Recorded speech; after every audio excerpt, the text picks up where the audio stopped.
Ben and Giselle hanging out here with the lead singer of Awolnation, Aaron Bruno. Aaron, how are you, sir? Call me the lead singer. That's so fancy. You know? Well, it's what you are, isn't it?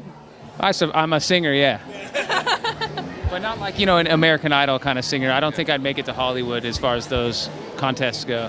But I've often thought, what would I sing if I had to? What would you sing if you had to? Jeff Buckley's version of Hallelujah, but I would do it poorly.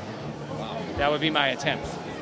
Anyways, back to what you guys. So I know you sing, but then at your new album, you did all of the instruments. You basically did everything. The new album that just came out. Last record, I did everything. This record, I actually had the guys in the band play a lot of the stuff, which was a nice departure and a growth for me. And in a world where everybody's playing with computers and tracks, it's really nice to have a band that actually could play their instruments. Because you're bringing guitars back to the alternative world.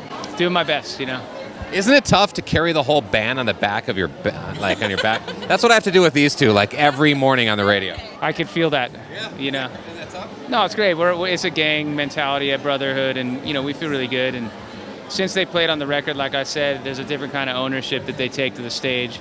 And thank you for providing this nice weather. Well, that's the thing is that we've had, Dripping from the ceiling and it's everywhere. my knees are sweating.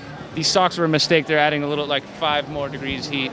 We asked for this because we're Go 96.3, so we always, on our special concerts and our Go Fest, we always want it to be at least 96 degrees. Or 98 degrees. The band.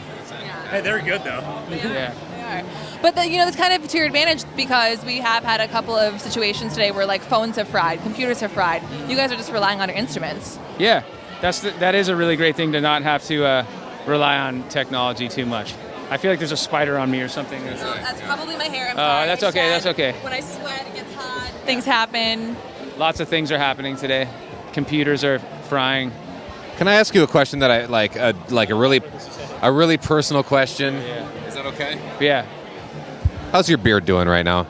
You tell me. I don't know. I don't talk to it. It's just there, Look, I'll say that it's not super rad in this heat. Doesn't feel great.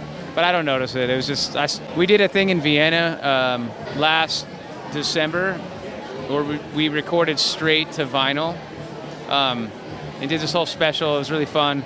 And from that moment on, and they had this whole production with camera guys and stuff, and I had to be filmed quite a bit, and I said, I don't want to shave. So that was the last time I shaved, is the whole point of my story. So I guess it's been something like 7 months, and it's just leading up for an epic mustache. And everybody asked me about it, I know, but it is what it is. Shave you? Is that what you're trying to say? No, thanks. No, thanks. I just wanted to make sure, just throw it out there. My parents hate it for sure, but my wife doesn't mind, so it's fine. So as a guy who's seen Bruce Springsteen, the E Street Band, over 30 times in my life, I've seen the quotes about how your last album, how you kind of wanted to make a 2017 version, Born in the USA. Can you kind of explain that and what you were going for there? Because trust me, I dig the album, and as somebody who, like I said, likes Bruce, you do a great job with that cover of I'm on Fire. So can you talk a little bit about that?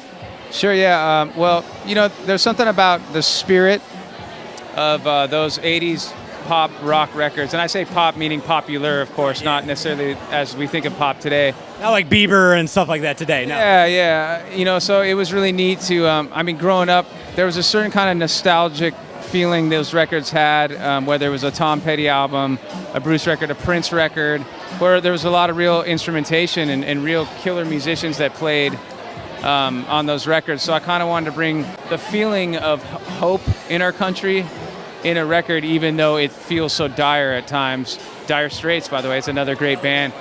Brothers in Arms is such a big deal, and so I just wanted to kind of do my take on something that felt sort of optimistic and felt like something you could touch, actually, instead of something that, I always want to make music that'll age well and something I won't regret later in life, 15 years from now, go, oh, that was so 2018, that one synthesizer or computer trick or auto-tune vocal thing that people are doing, So it was a lot of fun. I got that out of my system, and it's always on to the next, so I'm really looking forward to the future as well. The crowd, so you've been touring this album for a while now. Has the crowd been responding to the new music? How's it feel playing that in front of people, It's been great, and the guys are so good that it starts with us on stage, right? And it's really inspiring to hear them play and dig in and add something new. We always try to evolve the set, as the tour goes on. So we're in a really good spot right now, and good timing to meet you guys because I feel like we're on fire to go all the way back to Bruce Springsteen. Look at that. I'm on fire. See,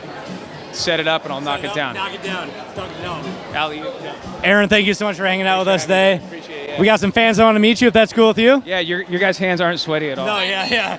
Group hug, bring it in.